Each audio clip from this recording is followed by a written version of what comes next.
Hello, souls and demons, and welcome back to the show. Today's story is called A Sheep in Wolf's Clothing, written by Mac Ralston. And with that, let's sit back, grip our seats, and enjoy the show.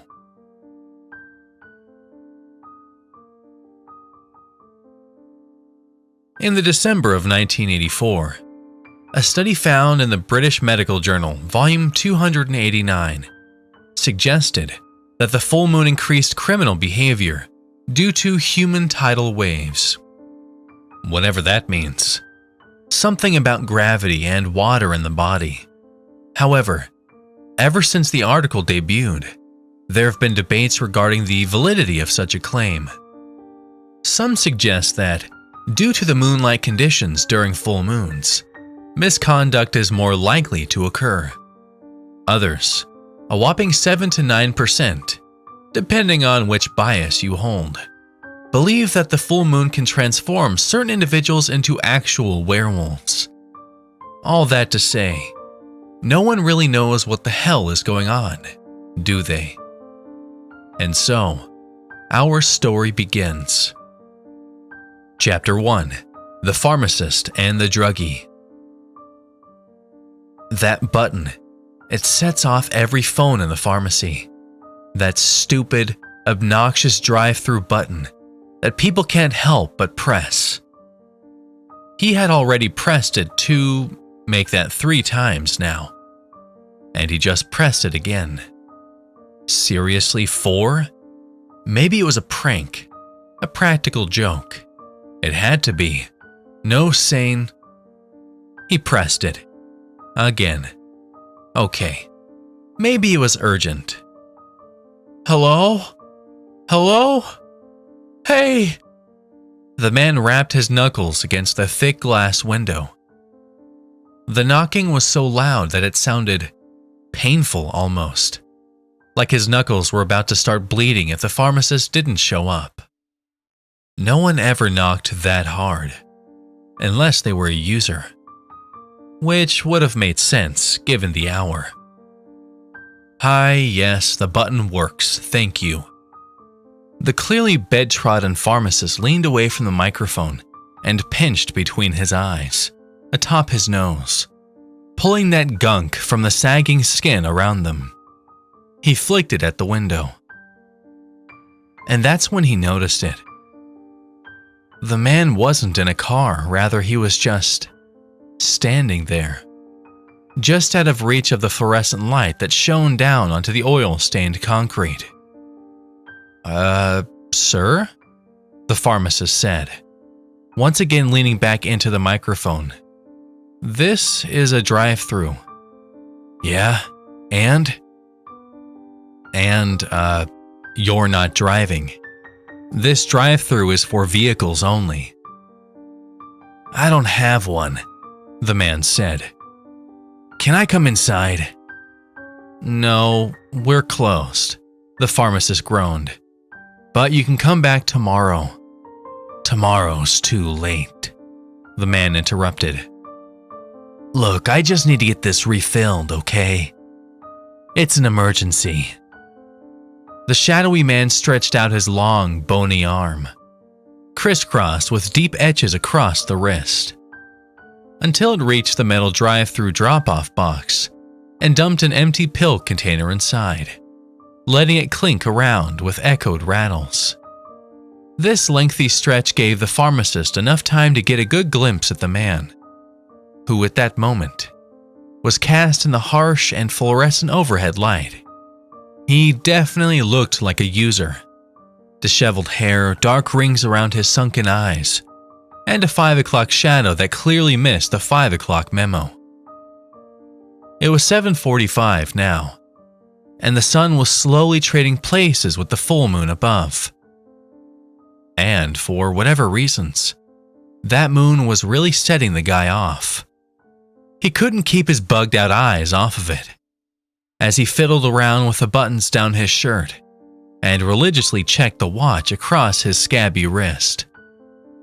Please hurry, he spat, some hitting the glass window. will do. The pharmacist began as he glanced at the name on the bottle. Scott, just hang tight, okay? The man nodded, but clearly wasn't hanging tight all that well. He looked like he was going to have a seizure. Maybe he was having a seizure. The pill container was all too strange, unlike any kind the pharmacist had seen before. It clearly was supposed to be a prescription, but the nomenclature was either extremely foreign or illegally produced. Aside from the man's name, Scott Lawrence, the bottle was incredibly bare, with no mention of the prescription number or any identifying features. "Where'd you get this prescription from, Mr. Lawrence?" the pharmacist slowly asked as he rotated the bottle around in his hands, noting the instructions. Take 1 tablet by mouth every full moon. In his 6+ years of pharmaceutical work, he had never seen instructions denoting such an odd and specific usage. "My doctor, but he's not available right now and I need it filled. Even just 1 tablet, please."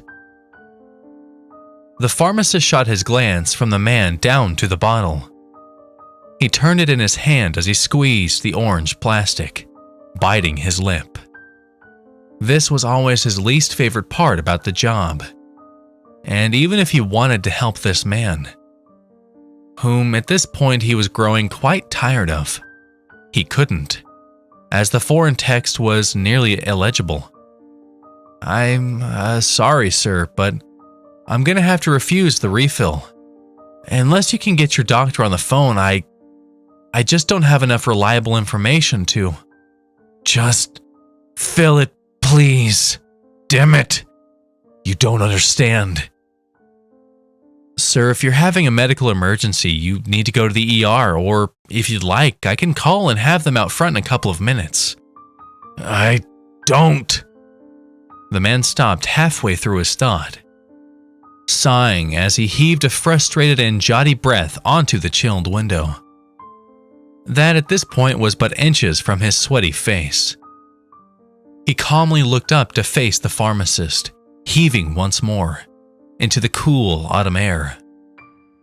"Look, if you don't refill that bottle," the man said in a low, somber tone, pointing with a finicky finger, "people are going to get hurt." The pharmacist didn't understand if the man's demand was a threat or a warning, or perhaps a mixture of the two. Either way, he couldn't give him the prescription now, and he didn't want to. "I'm terribly sorry, sir." "No, you're not. Not yet. But you will be," the man said, less so angry and more so sad as his voice shook. The pharmacist swallowed deeply, reaching for that little button beneath his register and pressing the cold steel against his fingertip. "Sir, am I going to have to call the police?" the pharmacist asked, lowering his tone aggressively. The man wagged his head sorrowfully. "I've tried. They can't help me. I thought you could've." And with that, the man ran off into the night. Chapter 2: The Detective and the Rookie. There were bigger things at play than a streaker, but that's what the rook dragged in. Not a gangbanger or a pimp, or an axe murderer. A streaker. All the guys on the force gave him crap for it, but hey, a crime's a crime. "Yeah, but not as bad as what we found down on 4th and Cherry." "Well, what'd you find down there?" the rook asked, leaning back in his seat, awaiting yet another anecdote. Senior Detective Lewis buckled his fists beneath the scruff along his chin, leaning in real close to the rookie. 2 bodies. 1 male, 1 female. Both maybe mid-40s. Probably married. Maybe joggers. We found the woman's guts hanging out and running along the street, Talk about a jog. And the man? Detective Lewis shook his head with a shot of hot breath through his nose.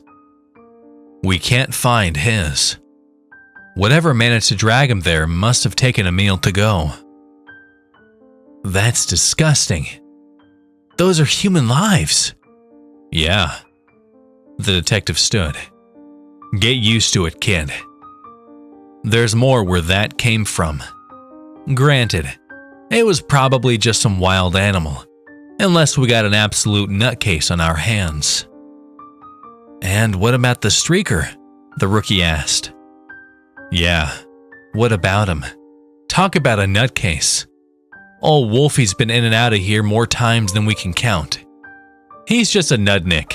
He's harmless. Wolfie? Detective Lewis laughed throatily to himself, slapping his palms on the table before the rook, who had no idea what was going on. You've got to learn, kid. His name's Scotty Lawrence, but we call him Wolfie. Not to his face, of course, but it's not like he'd care. He'd probably like it. He thinks anyway that, he's a werewolf.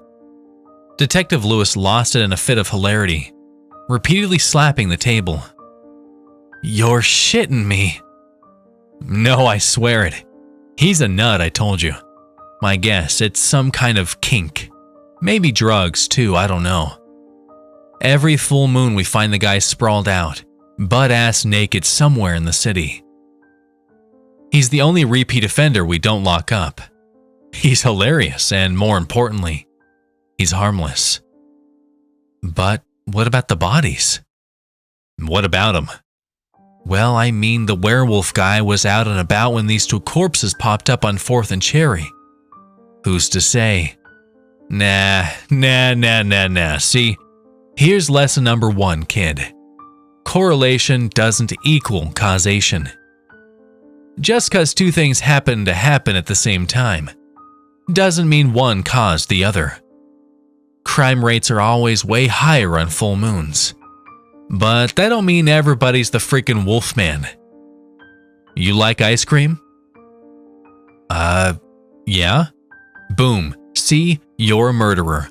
Homicides go up 35% in the summer, which just so happens to be when everyone, including you, by your own admission, eats ice cream. Therefore, ice cream causes homicide and you're a murderer. See?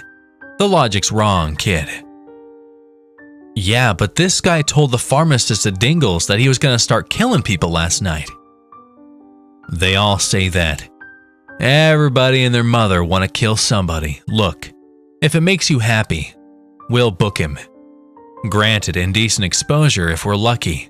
We'll get him like 30 days max. But I'm telling you, the guy's harmless. Chapter 3. The Bail and the Bondsman. On the 3rd ring, he answered, sounding as if he had just woken up from a fresh nap. Hello? Mikey, it's me.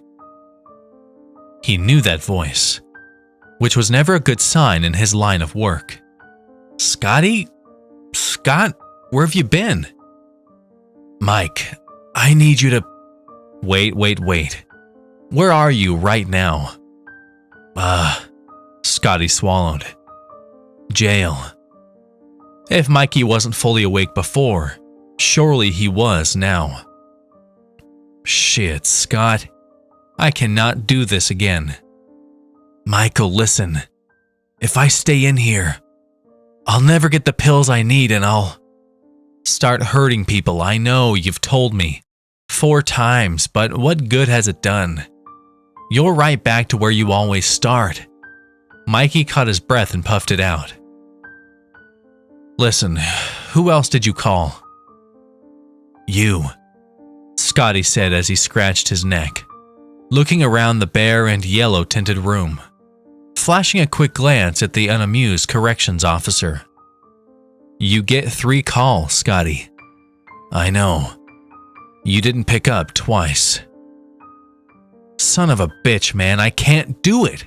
I'm sorry. You're a nice guy, but you're absolutely insane. Goodbye. Wait, Michael, listen, please. Mikey pressed his forehead against his wooden desk, tapping the receiver of the corded phone against the same, unforgiving wood beside him. He lifted his head as a trail of drool piled from his mouth onto the desk, and his long-sleeved shirt, with which he wiped it. Did you post bail? Yeah. How much? 15.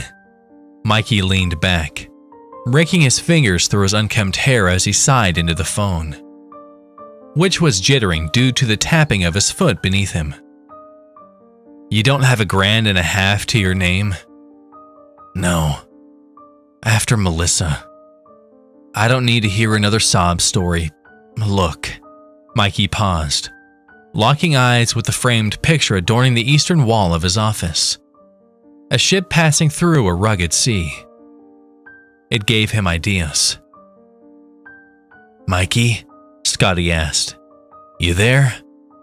Mikey couldn't answer, as 1,000 different scenarios racing through his head demanded his attention. Eventually, his present reality caught back up to him. Do you fish? He finally said. Scotty didn't know how to answer. Do I fish? Yes. I used to. But I gave that up and hunting after. I didn't ask you that. Now, when you did fish, did you ever use live bait? Scotty scratched his head, avoiding eye contact with the officer behind him who, peripherally, was giving him an unamused look. Mikey, I don't.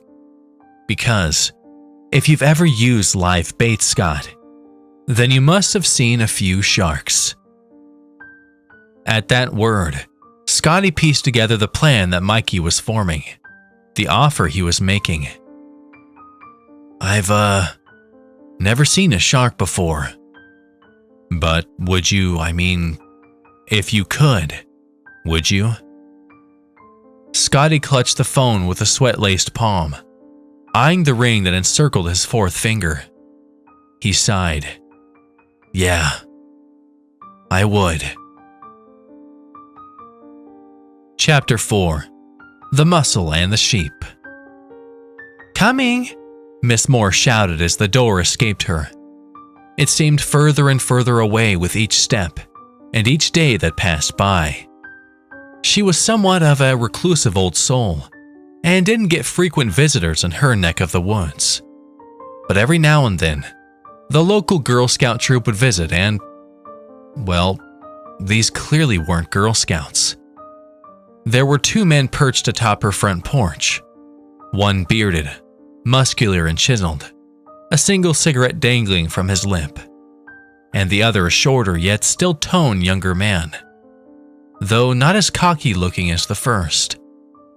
They smiled down at the woman, half-acidly, and each took a step closer to the now open door, with the bearded one huffing a blow of smoke from his mouth and into the woman's face. Well, I'll be, the woman said, choking on her stunted breath. I didn't expect any visitors today. Maybe the Girl Scouts, but not a couple of young men, such as yourselves.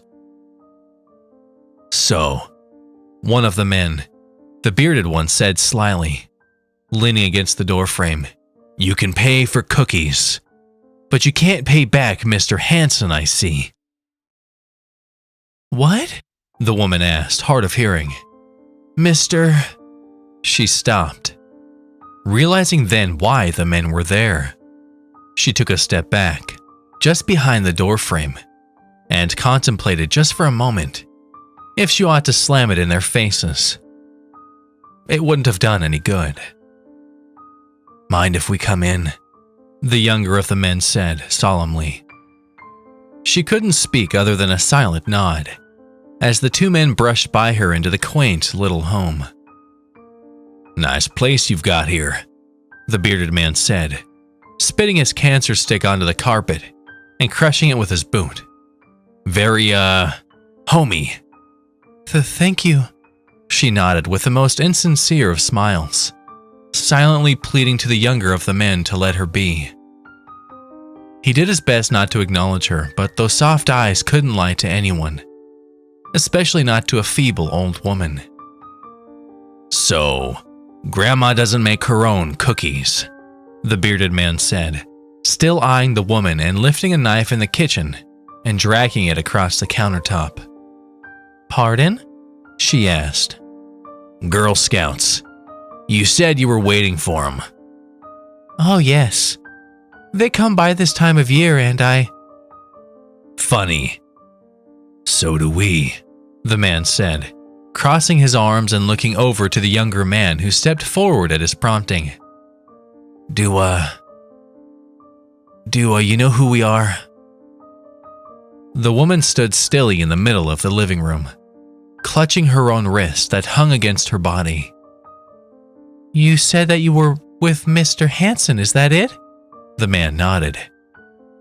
You did business with Mr. Hansen about 2 years ago, didn't you?"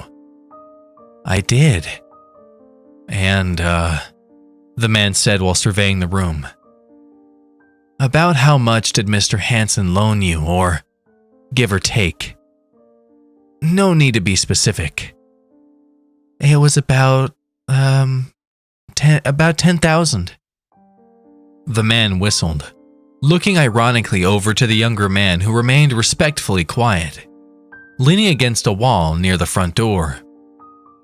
10,000, huh? That's a lot of paper." "Sir, I only have 6 more months until I pay off the mortgage on this house and then—" "Mr. Hansen, our boss, mind you," he said as he flashed the younger, meager man a look, "has waited 2 years to get back his investment. And what does he have to show for it?"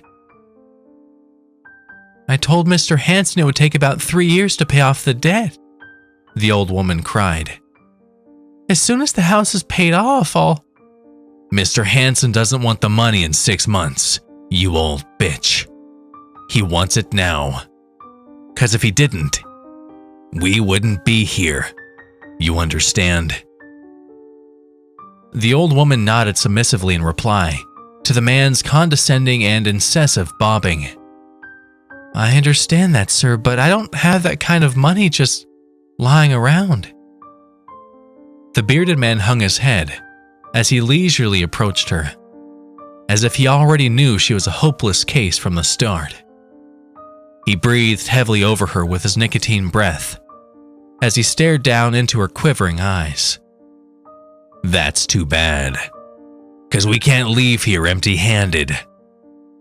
Colton, the meek and quiet voyeur, knew to leave at that point, and as the front door shut behind him, he could hear the wails of the poor woman from within the house, forcing him to wince and grit his teeth. Then, after about 3 minutes or so, Leslie emerged, tossing something over to his younger accomplice. Colton opened his hands and nearly gagged, throwing the finger into the grass as Leslie cackled behind him. "What? I thought you liked keepsakes from our little trips." "Not like that," Colton said, holding his stomach and forcing back bile. "Damn, man. Hold yourself together," Leslie said, scratching his beard and retrieving a keychain of car keys from his pocket. "She gave us the car. Guess she'll be taking the bus to the hospital." While repo work wasn't typically in the job description for muscleheads, it seemed that Mr. Hansen planned for any and all circumstances, including the towing of a 2003 Ford station wagon, which, while not worth half of the debt she owed in its current condition, would amass to a semi-average down payment for the unfortunate Miss Moore. It was a long trek back to Mr. Hansen in the city, but rather than vegetate into a catatonic slumber, Colton watched the blur of trees flicker by in the darkness to the faded, memory-stained sounds of the old woman's cries. Contemplating why he was doing this at all, wondering if there was any way back to normalcy. A rigid thump due to the road's unevenness prompted Colton to sit up, looking over to Leslie, who was dazedly eyeing the road. "So, why are you so into this?" "Don't," Leslie snapped, neglecting to take any glance over to Colton. "Don't what?" "Don't try to do the small talk thing again. I don't want it." Colton considered dropping the conversation altogether, but he kept prying. Why not? Leslie sighed, wiping his face, and applying the same greasy sweat onto the wheel. "Because once you talk, you get attached. We're not here to talk. And I don't want to know anything about you, other than what I already know.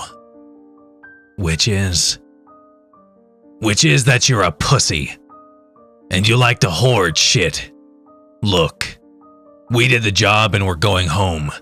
That's the only thing that needs to be said." Colton tried to dismiss the dialogue, but the silence that filled its place was ear-splitting. He would have rather been chewed out than chug along like this for another 2 hours. "I just wanted to know who I'm working with, that's all. I mean, what, this is our 5th outing together and I forget your name half the time. What'd you do before all of this, Leslie?" Leslie rolled his eyes to the back of his head, breathing heavy and adjusting himself in his seat. He sighed. "Do you know how much a professor makes?" he asked. Colton shrugged. "It's good. It's really damn good. But you know what isn't?" he asked rhetorically. "When one of your students goes to the dean and says that you sexually harassed her or some shit, then you lose your job and your family." The carload fell back into silence before Colton could speak again. "Man, I'm sorry. I had no idea," Colton finally murmured. Leslie snorted to himself with glee. "Don't be too sorry," he said. "She wasn't lying." Colton didn't say a word for a long minute. "Well, I can respect your honesty." "No, you don't. You respect me as far as you can throw me," Leslie said. He was right, too. "You think you're all high and mighty, 'cause you're in this for the right reasons, according to you, hmm? You got mouths to feed, is that it? You gotta put bread on the table or some shit. Funny thing is, you and I are not so different. We're both willing to do what it takes to get what we need, and we'll turn into animals to do it. It's what separates the sheep from the wolves." Chapter 5. The Shark and the Ring. "Boys, you're back. Please sit. Leslie, Colton, allow me to introduce you to our guest, Mr. Scott Lawrence." Mr. Hanson gestured over to the out-of-place scrawny man seated across from him. Apparently, Mr. Hanson partakes in a highly unorthodox no-questions-asked policy, and any friend of Mikey is a friend of his, according to him. "Now, let me get this straight, Scott. Mikey tells me this was your 4th time in the clink, huh?" Mr. Hanson asked, hands clasped and resting on the desk before him. Scotty nodded. "And the reason that you keep winding up there is because you like to flash your shit all over town. You're a streaker. And the reason you're a streaker is because you claim that you're a werewolf." Leslie coughed into a fit of laughter before being snapped at by Mr. Hanson. "Leslie, enough. Show our guest a little hospitality," he barked, turning to Scott with a smile. "Now I must admit, Mr. Lawrence, that we've had all kinds of characters in need of our services. Hookers, gangbangers, gypsies, pimps, pickpockets, murderers, thugs, but werewolves now. That's a first." "Will you help me?" Scotty pleaded, too fatigued to argue his case. Mr. Hansen smiled wider. Of course. I like you already, Scott. Now, and I do hate to bring this up, but the payment. My boys just came back from speaking with a client who was very hesitant to give me what I was owed. And as much as I love helping others, I'm not a philanthropist. This is a business. You understand, right, Scott? Scotty nodded. Excellent. Now, considering that you're an extension of our common friend, Mikey, it would be fitting to extend his 10% down payment policy to our current negotiation, would it not? Scotty nodded again. Just trying to leave the place at this point. Excellent. Now, do you have any form of payment on you by chance, or... Scotty pulled the ring from his pale and bony fourth finger, the sweat creating a type of lubricant that allowed it to slide off in an instant, leaving behind an even paler skin that hadn't seen the light of day in years. He gently set it onto the table and sighed, refusing to let it go until the final second, with which he sat back up, staring directly at Mr. Hansen. The display garnered the attention of Leslie and Colton, who both watched from behind. That's 7 grams of sterling silver and 4 grams of 24-karat gold. That's well over the 10% rate. Mr. Hansen picked up the small metallic ring and examined it in between his fingers. Quite beautiful, he said with a smile. Though the silver is practically worthless, the gold is, at least, 16 to 17%. It'll do, Mr. Lawrence. It'll do. Scotty nodded, rising to his feet. He turned to get a good look at the 2 men behind him, locking a sympathetic glance with Colton, before turning back to Mr. Hansen. You can imagine where that ring came from, Scotty hushed, refusing to look at the tiny object that Mr. Hansen was handling. It brings back a lot of memories for me, and not all of them are good. He nodded as if remembering every one of them. I need you to promise me that you'll take care of that ring, and don't you dare pawn it. Mr. Hansen eyed the 2 men behind him, before focusing his eyes on Scotty, who was on the verge of tears. Mr. Lawrence, I will guard it with my life, he smiled. Scotty nodded. Good, he said, turning to walk away. And if I may, Mr. Lawrence, Mr. Hansen started, stopping Scotty from leaving. May I ask what became of Mrs. Lawrence? Scotty didn't move from his position, and as he still faced the doorway, he slowly blinked away a fleeting memory, though he could never truly. She was sick, Scotty said with a heavy breath of painful words. And I was stupid.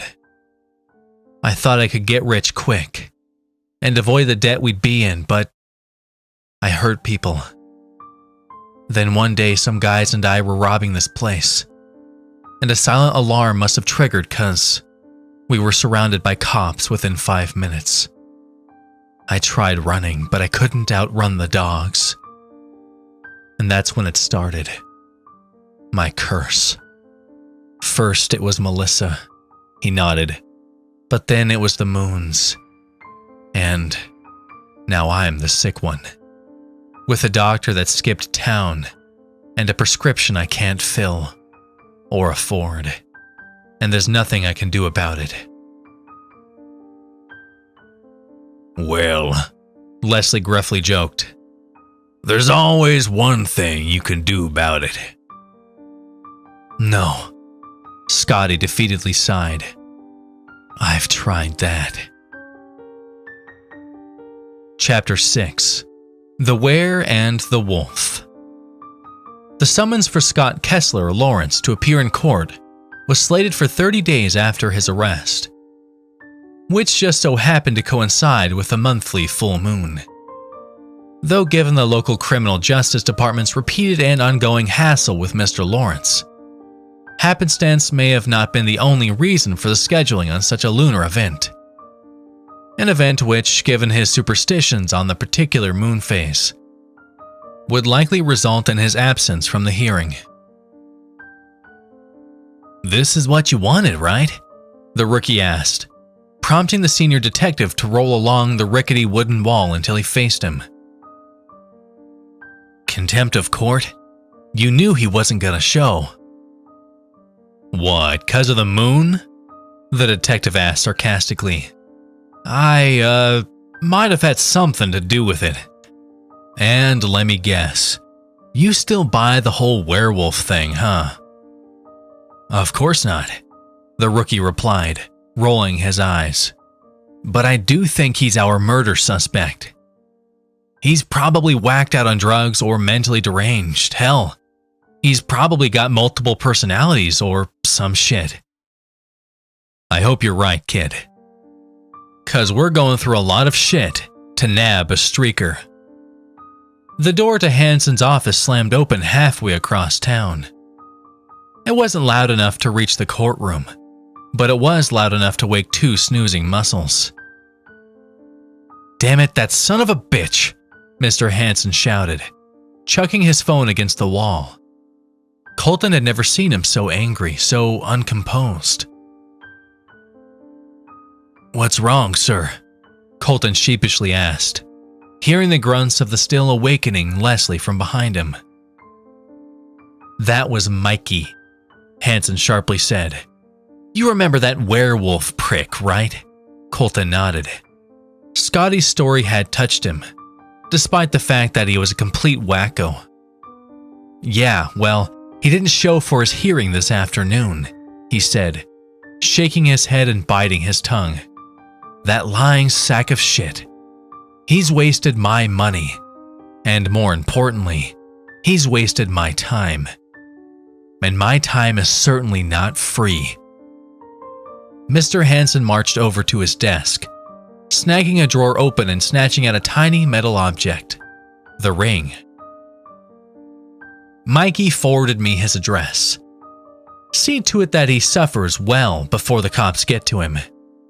No, better yet, we'll bring him in. Perhaps there's a reward." Hansen gleamed as he flicked the ring over to Colton, who clasped it tightly within his hand, looking from it up to his boss. "And when you're finished," Mr. Hansen said, "sell that bastard's wedding ring." The sun had just begun to set as the shark's two muscles pulled into the dusty old driveway of the Lawrence residence. It was a home well off the beaten path, lacking a woman's touch, or any touch for that matter. And had their boss not given the directions, they might have thought it to be abandoned. The door slammed behind Colton as he trudged through the high grass, meeting Leslie in front of the shared vehicle, as the headlights cast their silhouettes onto the front, blinded windows. "Guess we should have brought silver bullets, huh?" Leslie smirked, sliding a magazine into a Smith & Wesson. Colton forced a smile, looking down at the little silver ring gripping his fourth finger against his Beretta. Leslie noticed the sheen of the ring and sneered. "I know you're not going to sell it, are you?" Colton looked over to him with a concerned demeanor, but was interrupted before his lips could part into a lie. "Don't worry, I'm not going to tell Hansen. You're going to add it to your sick little collection, aren't you?" "It's not sick," Colton sighed. "It's a way of remembering." "Remembering broke-ass dead people? Yeah, it's sick." Colton knocked twice before being shoved back by Leslie, who already had his finger on the trigger of his loaded handgun, pressing the barrel to the lock and firing 3 times. The door rattled, nearly off its hinges, as Leslie kicked it open, allowing the fading orange sunlight to drape the raggedy carpet inside and exposing the fleas burrowed within it. Colton looked anxiously over to Leslie, who was already halfway inside, lifting his gun and firing a warning shot into the ceiling. bits of drywall snowing down onto him as he wheezed. "All right, wolf boy. Come out wherever you are," he snarked. "Or I'll huff. Then I'll puff. And I'll—" "Leave! Now!" A muffled, yet piercing voice rang out from somewhere deep within the battered house. Leslie turned to look at Colton and gestured for him to follow. However, Colton was nearly scared stiff. Leslie noticed and strut right over into his face, but not before looking past him, through the swaying blinds, and into the night sky behind him. A plump and full moon pushing its way through the gloomy clouds. He rolled his eyes, which then focused intently on Colton, who got a few too many whiffs of his cancer stick breath. "Do you actually think he's a werewolf?" he asked, a hot breath shooting into Colton's sweaty face. "No." "Do you?" "No."